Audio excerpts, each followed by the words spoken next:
Une section entière est consacrée à la liberté religieuse au Xinjiang. Le rapport récemment publié par le département d'État américain affirme que les croyances et les pratiques religieuses sont violées au Xinjiang.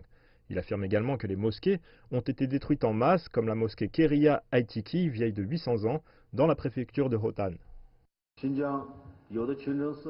Les mosquées mentionnées dans ce rapport n'ont pas été détruites, elles sont protégées. Elles ont été construites dans les années 80 et 90 et beaucoup d'entre elles ont été mal conçues. Les bâtisses comportent des risques pour la sécurité, c'est pourquoi le Xinjiang les a rénovées, a renforcé leur structure et amélioré les installations.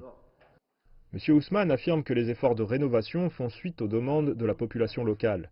Par ailleurs, le rapport pointe également l'installation de caméras de surveillance à l'intérieur des mosquées, expliquant que cela avait été fait à des fins de surveillance et d'espionnage. Le but de ces équipements de sécurité dans les mosquées est de protéger les fidèles. C'est une pratique courante dans de nombreux pays.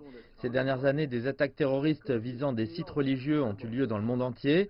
Je ne pense pas que l'installation de caméras interfère avec les pratiques religieuses des gens. Le rapport américain affirme que le Xinjiang a persécuté les musulmans au nom de la lutte contre les trois forces du mal, c'est-à-dire le terrorisme, le séparatisme et l'extrémisme. Comment réagissez-vous à ces accusations ? Les politiques chinoises du Xinjiang suivent toujours la loi, elles ne ciblent pas les minorités ethniques ou les groupes religieux.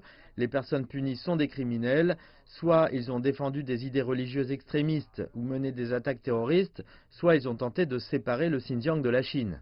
Les autorités affirment que le rapport interfère avec les affaires intérieures de la Chine en politisant les questions religieuses et demandent aux États-Unis de cesser de dénigrer les efforts du pays pour lutter contre le terrorisme et protéger sa population.